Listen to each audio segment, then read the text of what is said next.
Right. Janasena party నుంచి శివదత్త గారు join అయ్యారు. శివదత్త గారు, ఓకే, ప్రశ్నిస్తానన్నారు, ప్రశ్నిస్తున్నారు, కానీ ఈసారి పరిస్థితి కొద్దిగా డిఫరెంట్గా ఉంది. ఎందుకంటే ప్రశ్నించాల్సిన అవసరం వచ్చినప్పుడు ఓవైపు గత 5 సంవత్సరాల అధికారంలో ఉన్న వైసీపీని ప్రశ్నిస్తూనే ఇప్పుడు 6 నెలల నుంచి అధికారంలో ఉన్న స్వపక్షాన్ని కూడా ప్రశ్నించాల్సిన అవసరం ఏమైనా పవన్ కళ్యాణ్కి ఏమైనా కనిపిస్తుందా? ఆయన్ని ఆపుతున్న వాళ్ళెవరు, ఆయన్ని ముందుకు వెళ్లకుండా అడ్డుపడుతున్న వాళ్ళెవరు అన్న ప్రశ్నకి ఆయన సమాధానం సూటిగా చెప్పలేదు, కానీ బట్ అధికారుల మీద నెపం నెట్టేసే ప్రయత్నం చేసినట్టుగా అనిపిస్తోంది. ఏమంటారు శివదత్త గారు? అందరికీ నమస్తే అండి. ముందుగా పవన్ కళ్యాణ్ గారు ఇప్పుడు ఈరోజు ఆయన కాకినాడ పోర్టుకు వచ్చిన తర్వాత అక్కడ ఏదైతే రైస్ స్మగ్లింగ్ ఉంది అది ఈరోజు ప్రపంచానికి తెలుసు. గతంలో ఇదే వైసీపీ ప్రభుత్వం ఉన్నప్పుడు ఈ గత లాస్ట్ 3 years లో 1,38,00,000 పైచులకు మెట్రిక్ టన్నుల రైస్ ఇక్కడి నుంచి బయటికి విదేశాలు వెళ్ళిన సందర్భం ఉంది. మరి అక్కడ స్థానిక ఎమ్మెల్యే ద్వారంపూడి చంద్రశేఖర్ రెడ్డి గారు ఏం చేశారు? ఎందుకంత నిశ్శబ్దం వహించారు? ఎందుకంత మౌనం వహించారు? మరి ఆ విషయాలన్నీ కూడా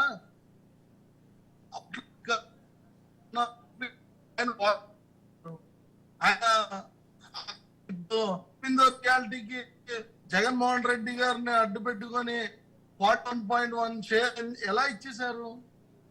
కాకినాడ సీపోర్ట్ నుంచి దేనికి ఇచ్చారు?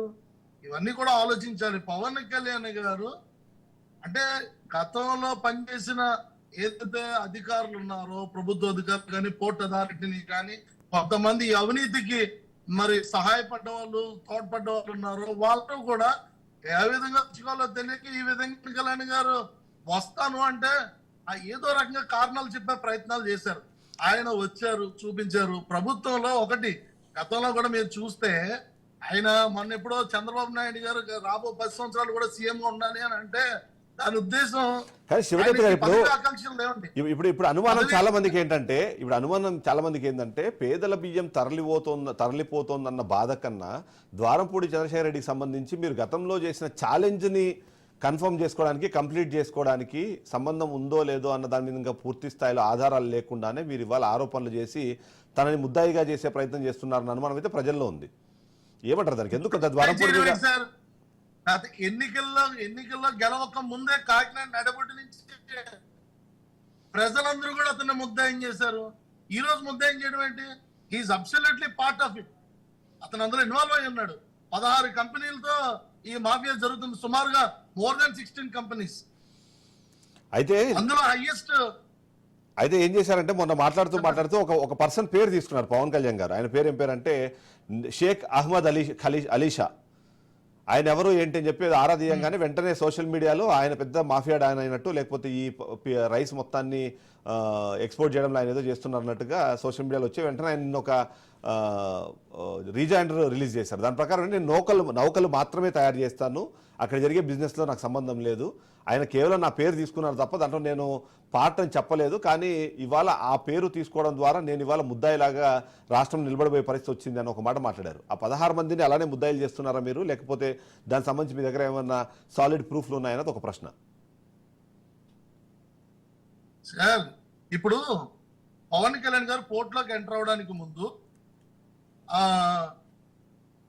మా సివిల్ సప్లైస్ కార్పొరేషన్ చైర్మన్ తోట సుధీర్ గారు 3,300 పైచిలకు మెట్రిక్ టన్నుల రైస్ ని పట్టుకున్నారు. పట్టుకున్న తర్వాత 2 days వ్యవధిలో పవన్ కళ్యాణ్ గారు వస్తున్నారనే లోపు సగం పైన రిలీజ్ చేశారు. ఎవరికి చెప్పి రిలీజ్ చేశారు, ఏం చెప్పి రిలీజ్ చేశారు అని అడిగితే పోర్ట్ ఇన్ఛార్జ్ దగ్గర కానీ, పోర్ట్ అథారిటీ దగ్గర కానీ, అక్కడ ఉన్న సిబ్బంది దగ్గర కానీ సమాచారం లేదు. ప్రాపర్ ఆధారం బ్యాంక్ గ్యారెంటీ ఏదో ఇచ్చారని చెప్తున్నారుగా. బ్యాంక్ గ్యారెంటీ ఇవ్వడం వల్ల సార్ ఇప్పుడు సీజ్ చేసామని పబ్లిక్ గా బహిరంగంగా చెప్పినప్పుడు when they are going to release the seized rice they should provide the proofs in front of government.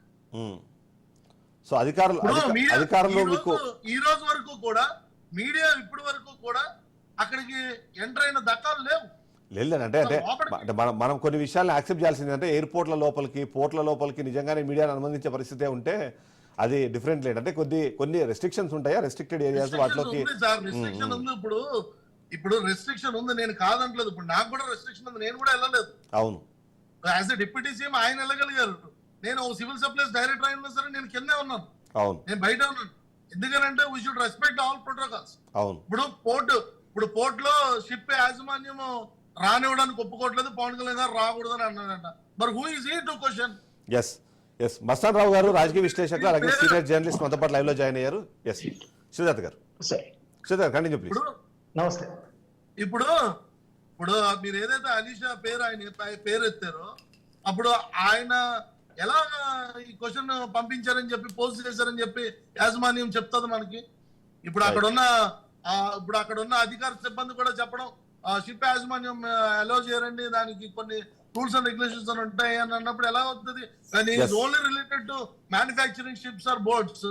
Why is అదే అండి, ఇప్పుడు పవన్ కళ్యాణ్ ఆ పేరు తీసుకోవడంతో ఆయన్ని ఏదో రైస్ మాఫియాకి డాన్ గానో లేకపోతే దానికి ఏదో కేంద్ర బిందువు గానో జనాలు అనుకునే స్థాయికి ఆ పోస్టులు పెరిగాయి అనేది ఆయన ఆవేదన కూడా.